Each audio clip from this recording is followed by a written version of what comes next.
కృష్ణా పుష్కరాలను ఘనంగా నిర్వహించిన ప్రభుత్వం ఘాట్ల సద్వినియోగంపై దృష్టి సారించింది. నాటి నిర్మాణాలను పర్యాటకంగా తీర్చిదిద్దేందుకు దేవాదాయ, పర్యాటక, పురపాలక శాఖలతో పాటు సిఆర్డీఏ ప్రణాళికలు రచిస్తోంది. విజయవాడలో ఘాట్లను శాఖల వారీగా పంచుకుని ప్రక్రియ చేపట్టాలని భావిస్తున్నారు. కృష్ణా పుష్కరాలను ప్రభుత్వం వైభవంగా నిర్వహించింది. పుష్కరాల వేళ వందల కోట్ల ఖర్చుతో భారీ ఘాట్లు నిర్మించింది. విజయవాడలోనే 6 ప్రధాన ఘాట్లు ఉన్నాయి. ఇవన్నీ కృష్ణా తీరంలో దాదాపు 10 కిలోమీటర్ల పొడవున విస్తరించి ఉన్నాయి. ఇందులో పద్మావతి ఘాట్ ఆర్టీసీ బస్టాండుకు సమీపంలోనే ఉంటుంది. ప్రకాశం బ్యారేజీ దిగువన కృష్ణవేణి ఘాట్, ఇంద్రకీలాద్రి వద్ద దుర్గాఘాట్ ఉంటాయి. ఇంద్రకీలాద్రికి అవతలి వైపున పున్నమి ఘాట్, భవానీ ఘాట్ అభివృద్ధి చేశారు. కృష్ణా, గోదావరి నది సంగమ ప్రాంతం వద్ద ఫెర్రీ ఘాట్ నిర్మించారు. పవిత్ర సంగమం వద్ద కృష్ణమ్మకు నిత్యహారతి మినహా మిగిలిన ఘాట్లన్నీ ఖాళీగానే ఉన్నాయి. వీటిని పర్యాటక ప్రాంతాలుగా అభివృద్ధి చేయాలని అధికారులు భావిస్తున్నారు.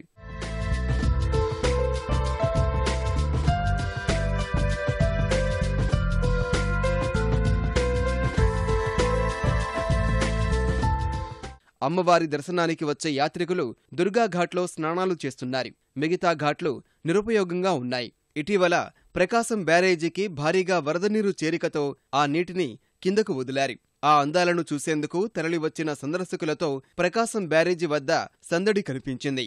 ఇదే పరిస్థితి కొనసాగేలా తగిన ప్రణాళికలు రూపొందించాలని ముఖ్యమంత్రి అధికారుల్ని ఆదేశించారు. వచ్చేవారికి ఆట విడుపు కలిగేలా ఏర్పాట్లు చేయాలని సూచించారు. కల్చరల్ యాక్టివిటీస్ అంటే డాన్స్ ప్రోగ్రామ్స్, మ్యూజిక్ ప్రోగ్రామ్స్ ఇలాంటివన్నీ చేస్తే బాగుంటుంది అనే ఉద్దేశంతో సీఎం గారు చెప్పడం జరిగింది.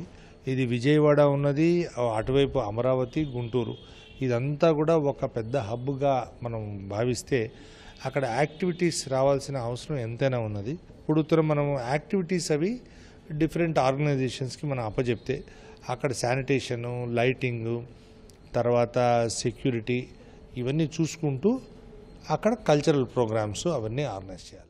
పవిత్ర సంగమం ఘాటు వద్ద వెంకటేశ్వర స్వామి ఆలయం నిర్మించాలని తీతిదే యోచిస్తోంది. మిగిలిన ఘాట్ల వద్ద రోజూ సాంస్కృతిక కార్యక్రమాలు, ఫుడ్ ఫెస్టివల్స్ నిర్వహించాలనేది ప్రభుత్వ ఆలోచన.